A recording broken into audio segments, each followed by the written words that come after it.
Now, the Democratic Alliance say they're planning to lay a complaint against Police Minister Bheki Cele with Parliament following the minister's meeting with former President Jacob Zuma.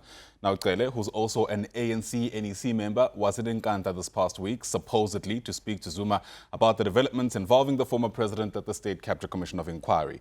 Zuma has refused to appear before the commission despite a constitutional court order compelling him to do so. The opposition party is now seeking clarity about this visit as questions have been raised about whether the meeting is a conflation of party matters with state affairs. For more on this now, let's bring in a DA Member of Parliament, Werner, who joins us via our video link. Werner, thanks for your time. Welcome to the program. I imagine part of what we need to know about this meeting is what was actually discussed, because that will inform the capacity in which Cele visited Zuma a few days ago. Good morning, Ayanda. Yes, and you're quite correct. And unfortunately, typical of what we have become accustomed to is that the responses as to what exactly transpired has been very vague and to an extent even evasive. And in that sense, if one talks about accountability and transparency on the part of the executive, precisely the type of issues we've seen thrashed out over the last days at the Zondo Commission, it is very problematic for South Africans out there. Yeah, let's entertain the hypothesis scenario, though, that he did go there in his capacity as police minister. Why would that be problematic? Well, firstly, we have it on record that the former president has said, I'm not going to the Zondo Commission. As a result, the Zondo Commission has said, well, the law must take its course. And then you have the Minister of Police, who ultimately politically exercises authority over the arm of state, which have to enforce whatever legal instrument is to face the former president next, going there for a seemingly an informal chat. Okay, but I mean, we know the law doesn't work that way.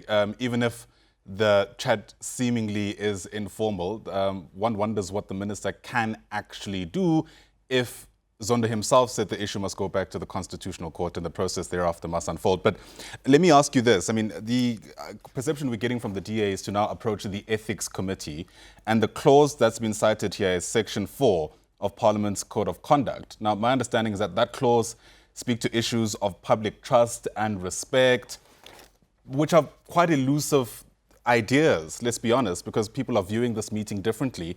How are you planning to prove, for instance, that this meeting has eroded on public trust?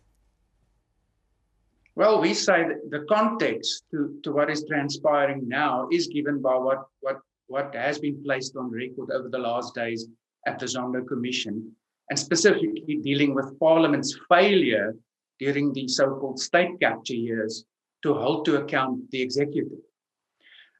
So you're quite correct. Section 4 talks about public confidence in Parliament as an institution, and I don't think it would be an exaggeration to say that quite possibly that confidence is at its lowest at the moment.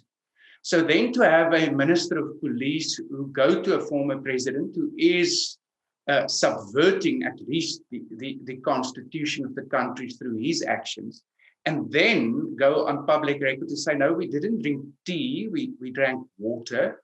And I was there to listen to his concerns. That's simply not acceptable in terms of accountability and transparency.